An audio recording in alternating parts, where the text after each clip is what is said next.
Kira-kira hari ini kita sampai jam 10.30 ya. Nah, hari ini saya akan menjelaskan tentang jurnal penyesuaian.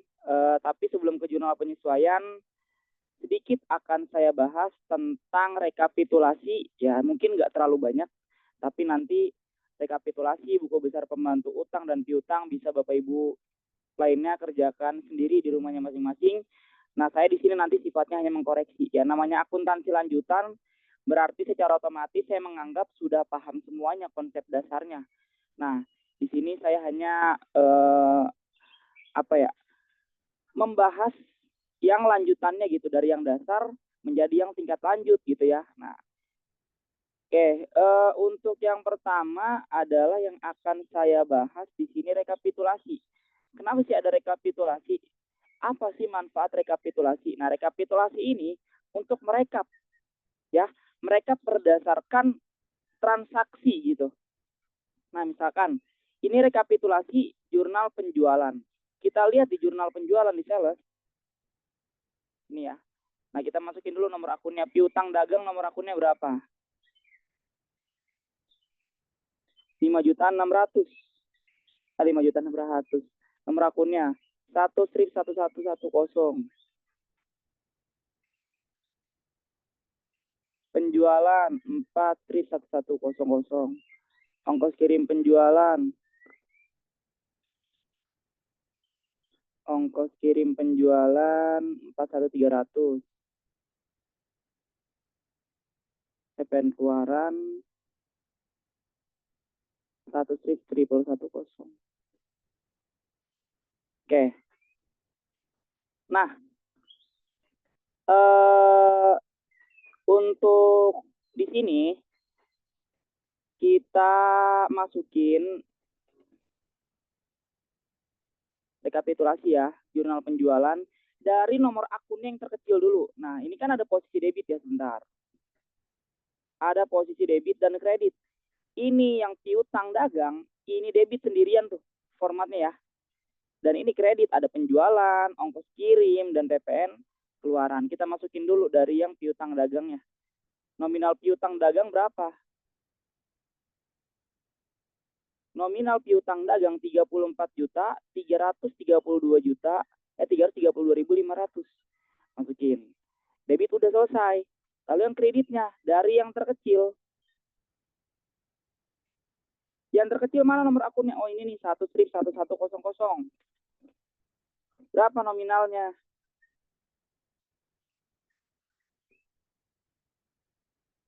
3.382.500. Lalu yang kedua, 4.100. Nominalnya berapa? Kak, kalau nggak urut gimana? Nggak masalah sih sebenarnya ya. Cuman lebih enak tuh urut. Kenapa? Karena nanti laporannya rapi gitu.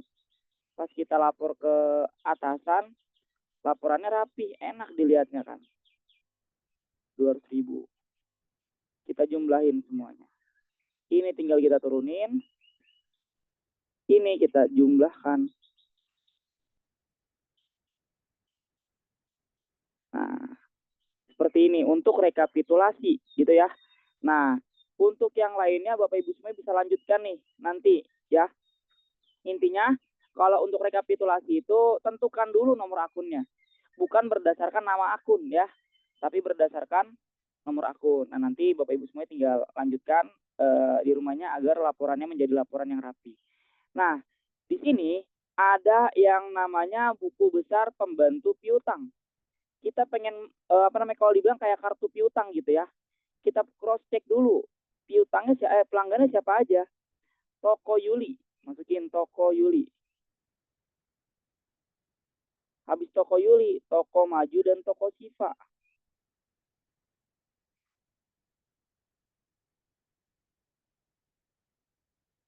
Satu lagi Toko Siva. Gitu ya. Nah, toko ini nggak ada, Toko Sutra.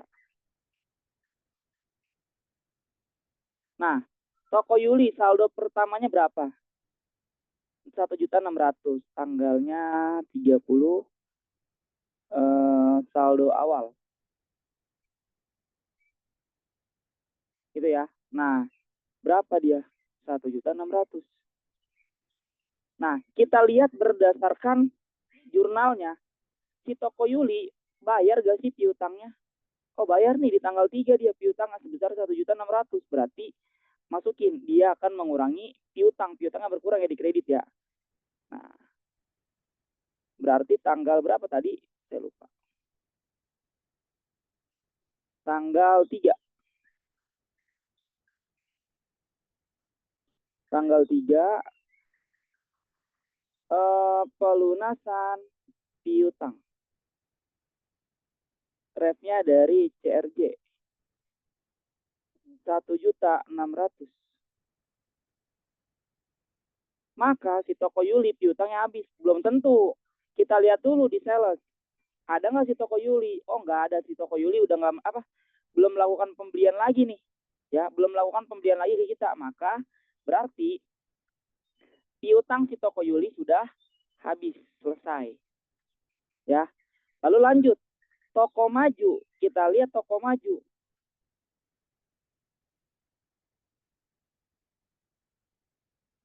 Toko Maju berapa nominalnya? 2 juta. Kita masukin. Nah, lalu kita lihat lagi di cash receipt. Dibayar gak sih sama toko Maju nih piutangnya? Oh, dibayar nih. Berarti piutang toko Maju juga habis. Toko Maju tadi tanggal berapa? Tanggal 20.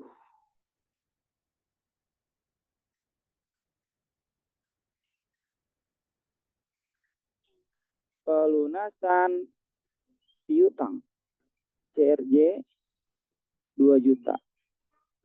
Maka piutangnya habis untuk si toko Maju. Nah, berikutnya pun sama untuk saldo piutang dan saldo utang. Oke. Nah, jadi Bapak Ibu semuanya, untuk ini tuh sebenarnya apa ya? Memudahkan kita dalam mengcross check saldo piutang karya, bukan piutang karyawan ya, piutang pelanggan kita gitu dan utang kita gitu ya. Sinkron gak sih sama yang dilaporkan? Sama gak sih sama yang dilaporkan gitu? Ini kita punya kartu pengendalinya. Toko Yuli udah ada nih kartunya nih. Sendiri beda. Ini loh piutang kamu sekian. Ini loh utang kita sekian ke pemasok kita gitu ya. Jadi kita memiliki acuan gitu, memiliki data transaksi yang akurat, yang bisa kita pertanggungjawabkan gitu ya. Nah, maka kalau ini sudah ya, ini untuk yang piutang sudah, lalu yang utang juga nanti silakan Bapak Ibu semuanya kerjakan lagi ya di rumahnya masing-masing. Ini tinggal kita masukin apanya? Total piutang jumlahnya. Kalau misalkan nol ya nol, masukin nol. Nol, misalkan yang nol ya. Kalau misalkan yang ada saldonya, masukin saldonya gitu. Oke, nah kalau untuk pelanggan umum gimana ya? Berarti nanti tinggal ditambahkan di bawahnya pelanggan umum. Kalau nggak salah tadi ada 2 pelanggan umum kan, masukin pelanggan umum gitu. Pelanggan umum punya piutang kita, tapi terus dibayar lagi, langsung dibayar Kak. Ya udah biarkan aja, ya biarin aja kalau memang udah dibayar, masukin dulu lalu di apa namanya dibayarkan langsung seperti ini langkahnya sama. Ya. Nah, sekarang kita lanjut ke adjustment atau jurnal penyesuaian. Sebentar, saya pindahkan dulu nih.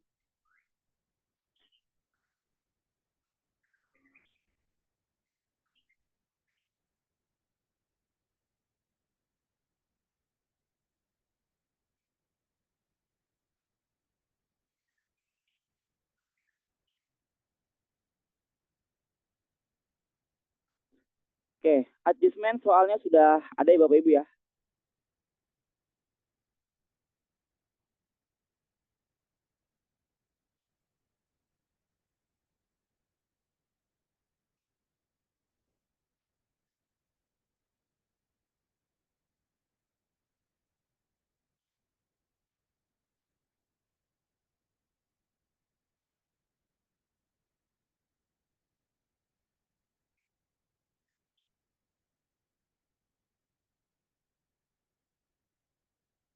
Bentar, saya cross check dulu.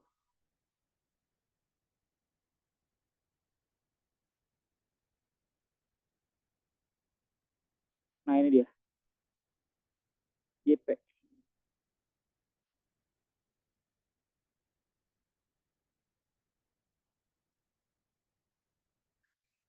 Oke, ini untuk data penyesuaiannya ya, data penyesuaian bulan Desember. Jadi kita hari ini memang agak apa namanya ya, agak padat ya.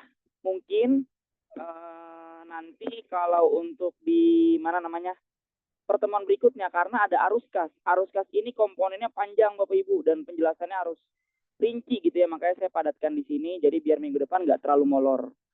Oke. Data penyesuaian bulan Desember. Berdasarkan cek fisik di gudang, persediaan barang dagang sudah sesuai dengan kartu persediaan.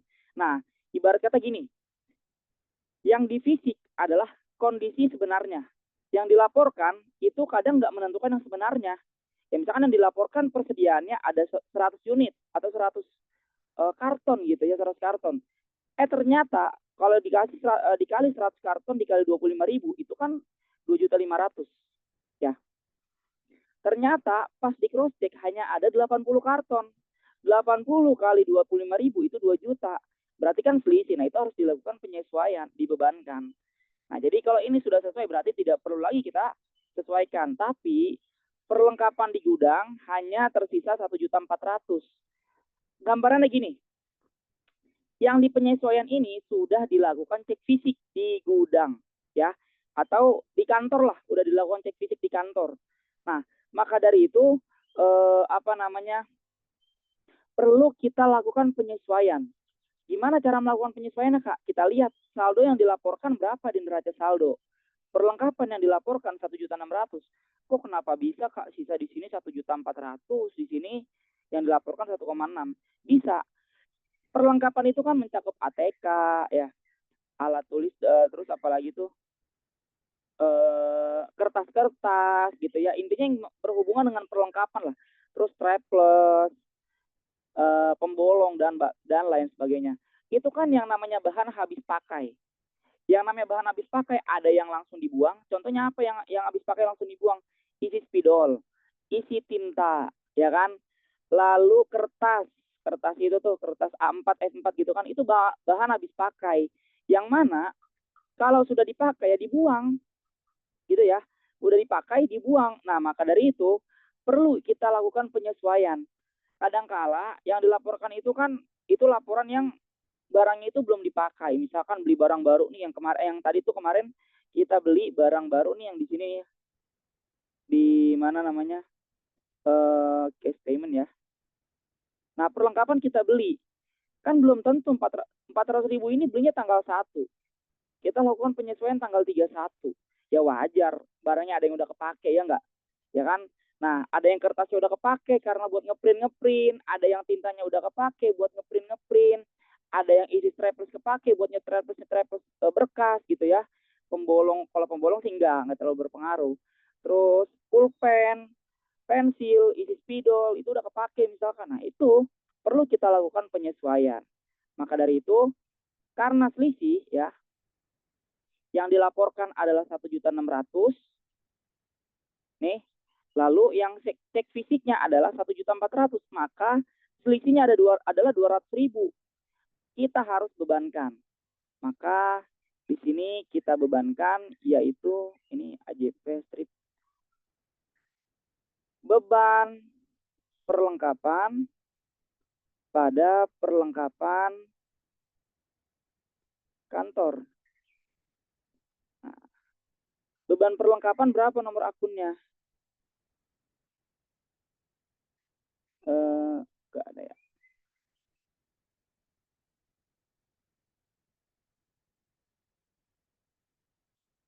Nggak ada di sini. Kita tambahin aja deh. Di bawahnya beban telepon. 6 strip 1111. Beban perlengkapan.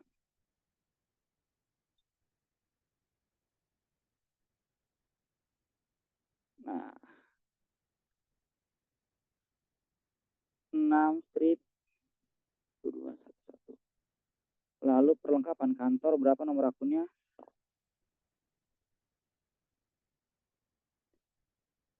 Nah, selisihnya berapa tadi? 200.000.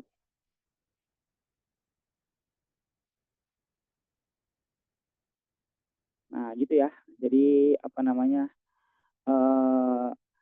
laporannya dapat dipertanggungjawabkan. Karena nanti perlengkapannya akan berkurang nih. Kan perlengkapan dikreditkan berkurang sebesar 200.000.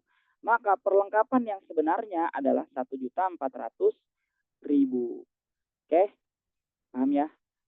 Kita lanjut ke AJP yang kedua. Sewa untuk 1 tahun dibayar tanggal 1 November 2024. Dibilang, mana sewa dibayar di muka? Nih, sewa dibayar di muka 6 juta ini untuk 1 tahun nih. 6 juta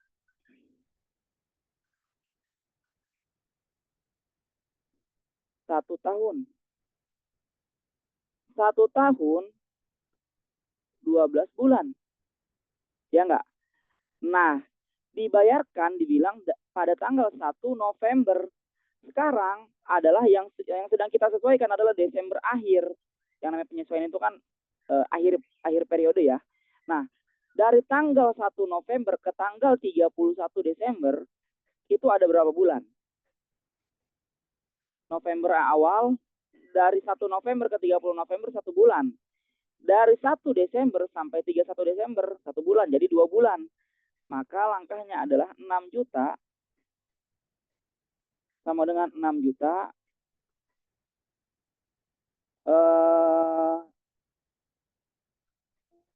kita bagi 12 bulan ya. Lalu kita kurang bukan. Kita kali 2 bulan yang sudah terpakai 2 bulan.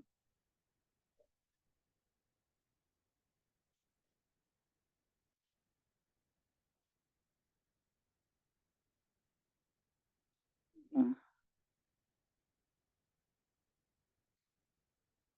jadi yang sudah terpakai adalah 1 juta. Oh iya betul ya. Kalau 6 juta dibagi 12 adalah 2.500.000. 500.000 ya. Ya, 6 juta bagi 12 500.000. 500.000 kali 2 bulan 1 juta. Maka 1 juta ini udah bukan menjadi bagian hak kita lagi. Ya, 1 juta ini harus kita buang. Harus kita bebankan. Ya, karena udah kepake. Kita beli tanggal 1 November dan sekarang udah periode 31 Desember. Maka akunnya adalah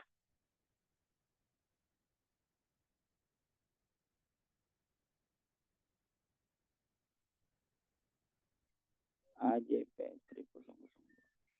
Beban sewa pada sewa dibayar di muka. Nah, nanti laporan saya akan saya kasih untuk Bapak Ibu yang lainnya, Pak Alex juga ya khususnya ya. Lanjutin yang tadi ya, kartu utang dan kartu piutang gitu, biar nanti laporannya laporan yang lengkap lah rinci. Nah, nanti setelah selesai kelas seperti biasa akan ada ujian. Dan ujiannya nanti itu untuk sertifikatnya yang akan dikeluarkan adalah sertifikat teknisi akuntansi. Kenapa teknisi akuntansi?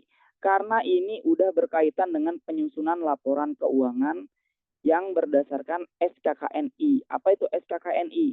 Standar Kerja Nasional Indonesia. Gitu. Sebesar berapa tadi? 1 juta. Dan waktu pengerjaan juga seperti biasa ya, 4 hari sampai 5 hari lah. Beban sewa. Berapa beban sewa? Sewa dibayar di muka.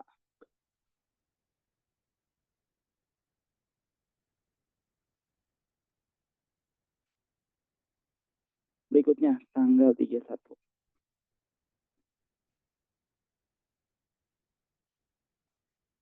Iklan untuk 10 kali terbit dan sudah terbit 5 kali. Nah, iklan, mana iklan? Ini ya iklan ya, 2 juta. Dibilang 2 juta itu 2 juta 10 kali terbit. Gitu ya. 2 juta untuk 10 kali terbit. Nah, berarti kita hitung dulu per terbitnya berapa. Sama dengan 2 juta dibagi 10. Yang sudah terbit berapa kali tadi? 5 kali. Maka kita kali langsung 5. Nah, berarti yang harus kita bebankan adalah 1 juta. Kenapa 1 juta? Karena 1 juta ini sudah bukan hak kita lagi. Sudah terpakai. Sudah iklannya sudah terbit. Jadi yang kita hitung adalah yang masih menjadi bagian hak kita, hak perusahaan gitu ya. Berarti beban iklan pada iklan dibayar di muka. Berapa beban iklannya? 6.000. Iklan dibayar di mukanya adalah 1 juta.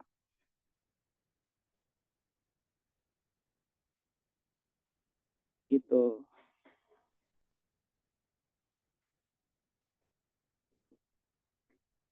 Next, berikutnya. Kendaraan disusutkan untuk tahun 2024 sebesar 4 juta. Sudah disusutkan, udah ini ya. Dia menggunakan metode garis lurus, berarti langsung aja. Beban penyusutan kendaraan pada akumulasi penyusutan kendaraan. Nah, nomor akunnya berapa? Beban penyusutan kendaraan. Ini beban penyusutan ya. Nah, akumulasi penyusutannya berapa? Akumulasi. Ini ya. Berapa tadi? 4 juta. Langsung masukin. Nah, seperti itu. Jadi akunnya beban penyusutan pada akumulasi penyusutan. Berikutnya. Karena PPN keluaran dan PPN masukan sudah sesuai dengan faktur pajak, maka kedua akun tersebut ditutup dengan PPN kurang bayar. Berarti kita lihat dulu di trial balance-nya. Di sini tambahin PPN kurang bayar ya.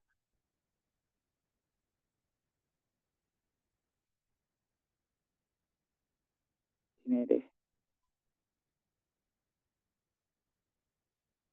2 strip 1213. PPN kurang bayar. Gitu ya. Nah, berarti yang pertama kita lihat dulu yang lebih besar PPN keluaran atau PPN masukan. Kalau yang lebih besar PPN keluarannya daripada PPN masukan yang namanya PPN kurang bayar. Berarti nanti PPN kurang bayar dikredit. Kalau misalkan lebih besar PPN masukan daripada PPN keluaran, itu namanya PPN lebih bayar. Ya. Jika PPN keluaran lebih besar daripada PPN masukan sama dengan maka jadinya PPN kurang bayar. Jika PPN keluaran lebih kecil daripada PPN masukan, maka jadinya PPN lebih bayar. Nah, gitu. Oke. Nah, karena yang namanya ditutup adalah pindah posisi, berarti di debitnya adalah PPN keluaran. Ya, kenapa di debit PPN keluaran? Karena PPN keluaran tadinya dikredit. Kita tutup, pindahkan ke debit, gitu ya. Berarti di kreditnya adalah PPN masukan dan PPN kurang bayar. Apa sih maksudnya Kak PPN kurang bayar dan lebih bayar? Nah, itu akan dipelajari nanti di kelas perpajakan. Intinya, ya tadi yang saya jelaskan yang di trial balance. PPN keluaran 5.060.000 ya. PPN masukan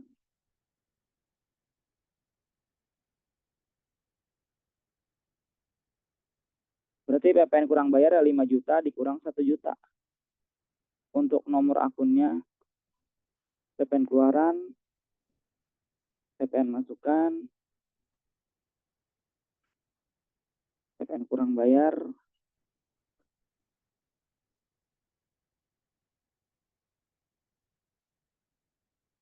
nah gitu ya. Jadi jurnalnya seperti ini. Terakhir tanggal 31 AJP strip 05 ini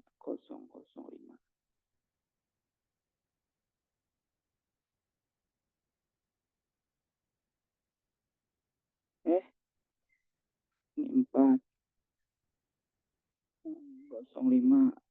Nah ini berarti 006. Cadangan kerugian piutang ditetapkan 1% dari saldo piutang dagang menggunakan metode cadangan.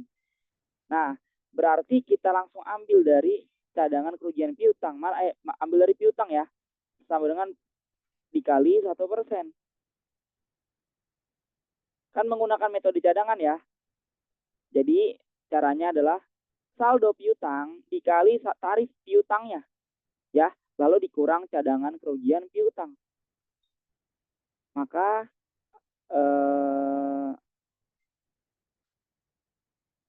oh salah nih, nggak bisa nih kalau 1%, nggak bisa minus. Ini ganti ya. Untuk yang tarif saldo penyusutannya diganti jadi 2%.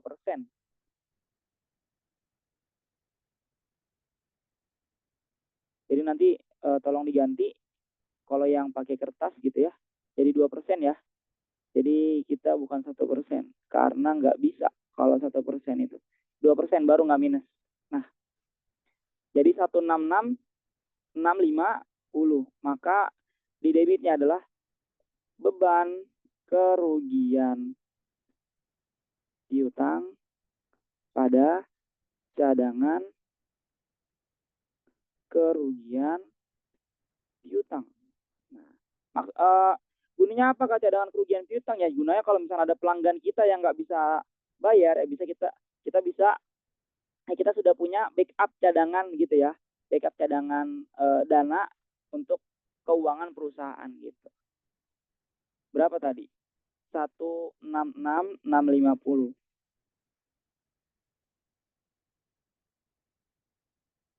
Nomor akunnya beban kerugian piutang adalah nggak ada ya? Oke. Kita tambahkan di sini 6 strip 2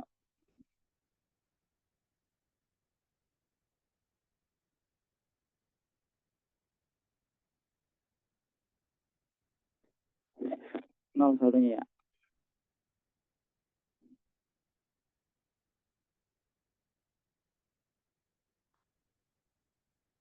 Cadangan kerugian piutang.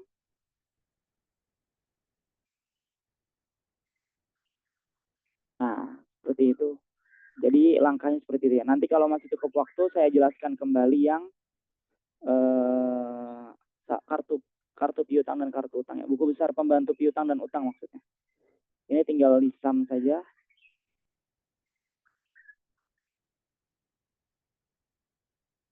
Kelebihan.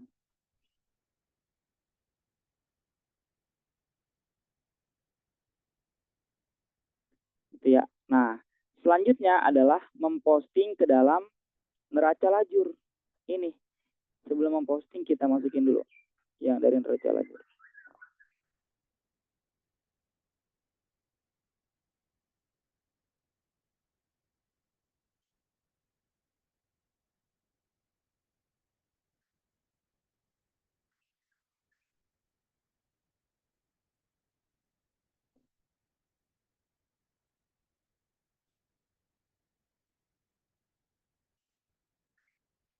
Nah, untuk ini sih tinggal ini aja ya, tinggal copy paste aja ya kalau yang neraca saldo ya.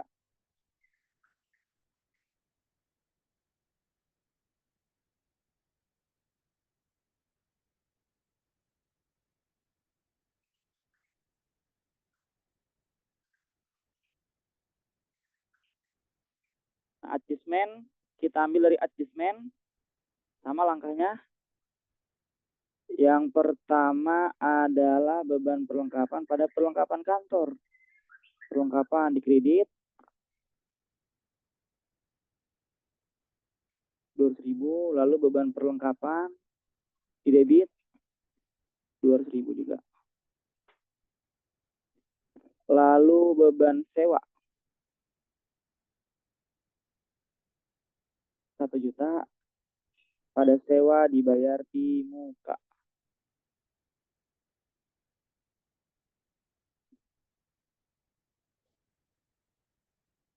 Iklan dibayar di muka, sewa dibayar di muka juga ada ya. Sewa, beban sewa, beban iklan 1 juta. Lalu habis itu beban penyusutan kendaraan. Beban penyusutan sebesar 4 juta ya. Akumulasi 4 juta. Saya gedein dulu biar enak.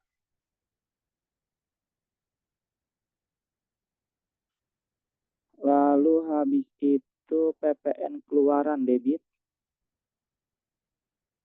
sama nominal ya. PPN masukan kredit,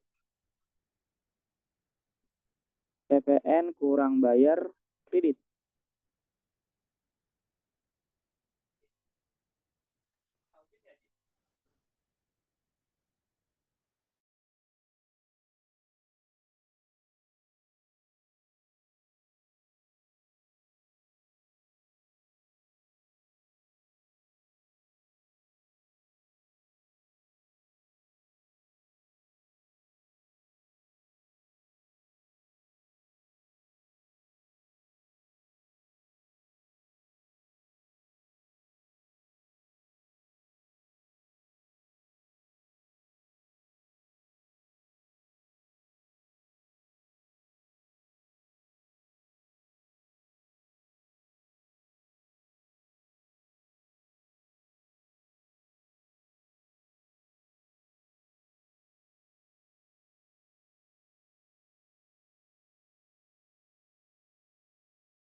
Kak? Oh iya, tidak ada suara, mohon maaf ya.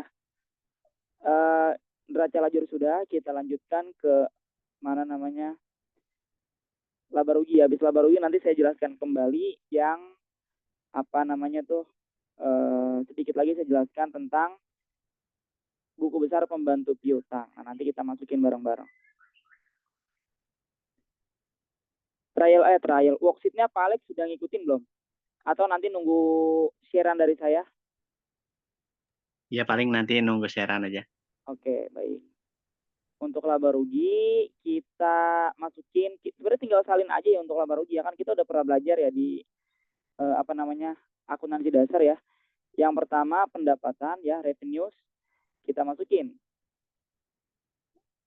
Ini masih hitam warnanya, masih putih gitu.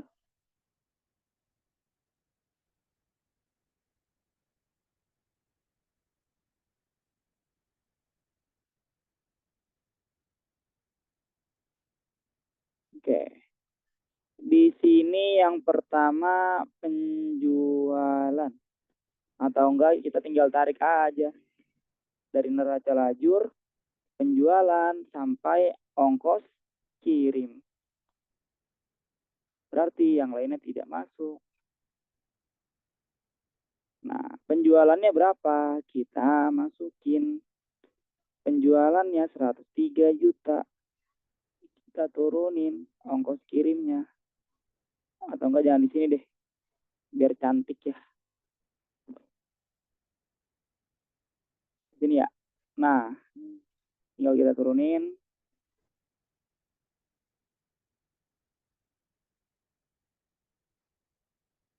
Tinggal kita jumlahkan sama-sama pendapatan ya, pendapatan ongkos. Lalu harga pokok kita masukin harga pokoknya di sini. Kita ini dulu aja. Harga pokok hanya sampai biaya penjualan pembelian ya.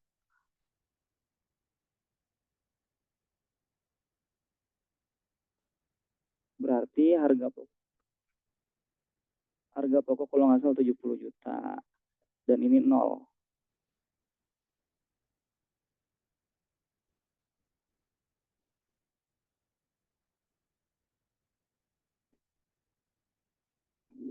Hmm, cost of goods sold tinggal kita iniin aja. Lalu gross profit kita masukin di sini. Gross profit tinggal kita kurang ya. Gross profit itu baru brutonya ya, baru peredaran bruto. Pendapatan kotor. Advertising expense.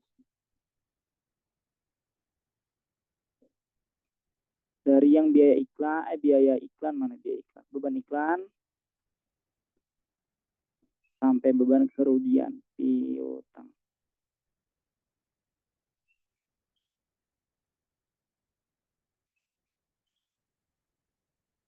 Berarti ini nggak masuk.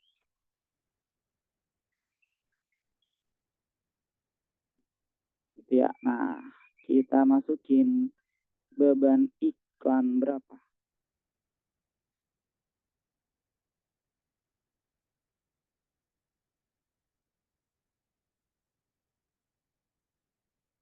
Ini beban iklan 4 juta, tinggal kita turunin. Beban kerugian piutang. Hah? Kok nggak ada?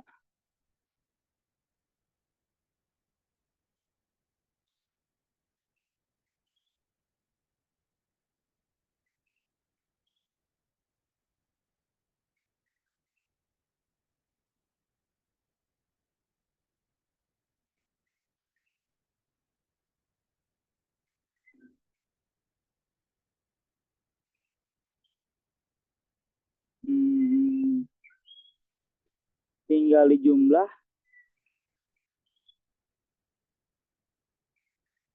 Nah, lalu net operating ini jangan di sini. Ini aja. Jumlahkan semuanya. Ini pendapatan dikurang biaya. 18 juta.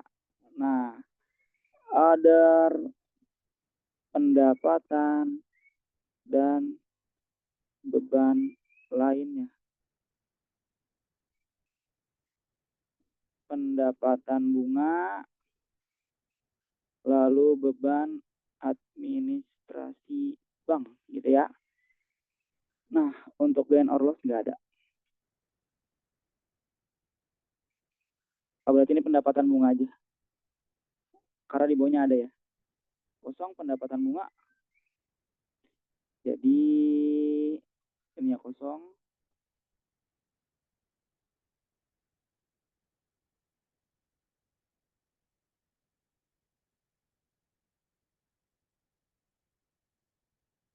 Masih tetap 18 juta ya. Ada revenue and gains. Lalu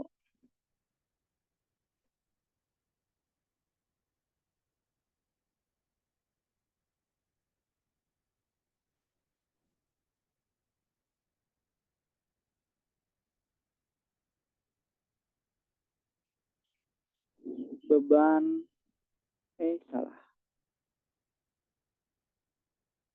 Ini berarti beban administrasi bank gitu. Nah, hapus. Lalu beban administrasi bank berapa? Langsung saya masukin sini. 150.000. Nah, ini mengurangi ya.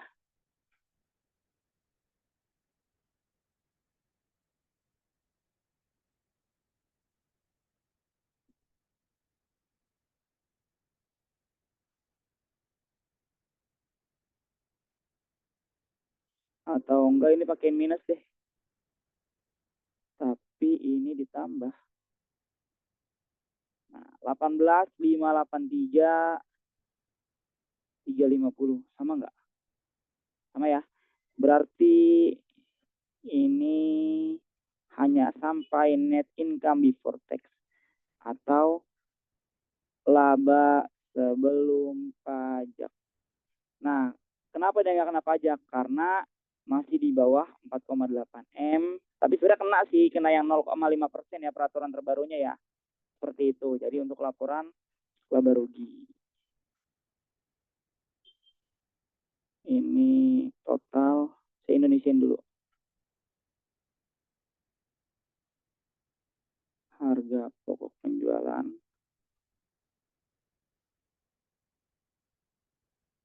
laba kotor, beban operasional, gitu ya. Nah, silakan nanti dilengkapi. Nah, sekarang saya akan menjelaskan kembali untuk apa namanya, buku besar pembantu piutang gitu ya.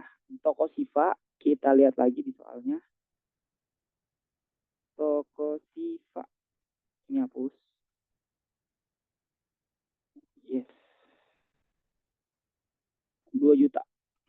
Tanggal 30. Sebentar Bapak Ibu.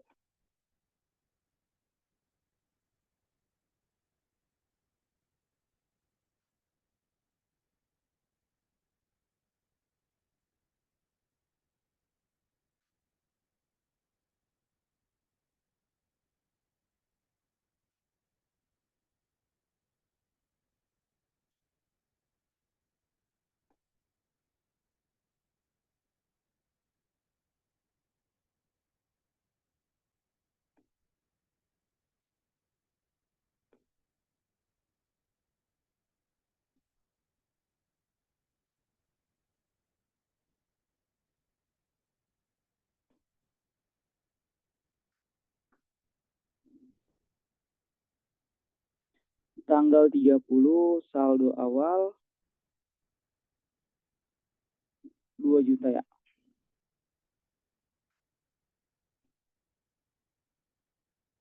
Nah, terus kita lihat lagi, ada nggak ya membayar ke toko Siva? Toko Siva membayar ke kita gitu maksudnya. Oke, nggak ada ya, toko Siva belum pernah membayar, jadi sudah toko Siva selesai untuk yang piutang gitu ya. Nah, tinggal kita yang pelanggan umum gitu ya. Ada nggak pelanggan umum? Ini bukan pemasok, tapi pelanggan umum.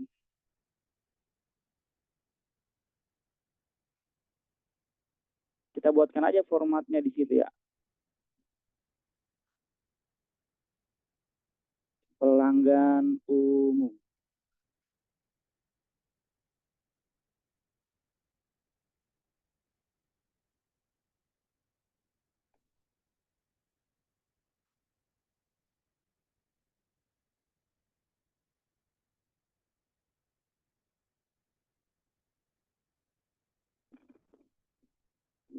Nah, saldo awal nggak ada dia, tapi adanya dari jurnal penjualan. Tanggal berapa aja? Tanggal 10. Masukin tanggal 10.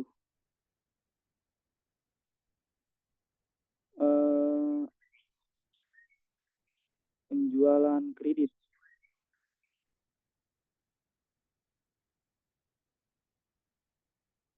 Sebesar, kita lihat, 17. Ini piutangnya 19.247.500.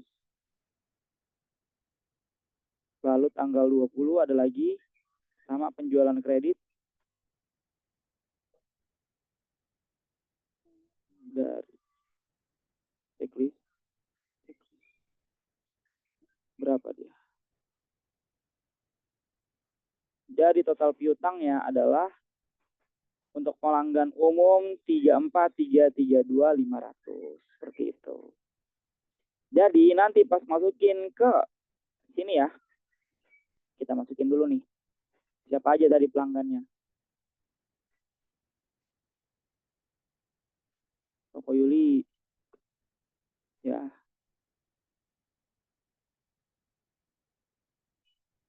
Lalu toko siapa lagi?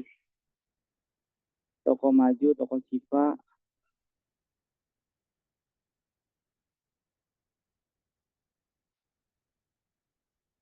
Terakhir toko pelanggan umum. Nah, ini jumlahnya berapa? Kalau ada tanggal masukin tanggalnya ya. Untuk yang toko Yuli 0. Toko Maju juga 0. Untuk toko Siva tersisa 2 juta. Pelanggan umum tersisa 33.500.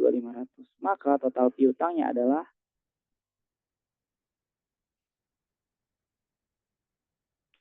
seperti itu. Untuk masukin fakturnya kalau ada, karena di sini nggak ada nggak perlu. Tapi kalau ada masukin. Kalau udah lunas biasanya kosong nomor fakturnya ya, tanggalnya juga masukin. Tuh. Oke, sampai sini ada yang ditanyakan Pak Alex, silakan. Karena di sini hanya Pak Alex ya. Belum sih, Kak. Udah mulai nangkep ya Pak ya, karena kan Bapak udah dapet dasarnya ya Pak ya. Iya, iya. Nah, udah dapet dasarnya, tinggal pemantapan aja sih di sini ya.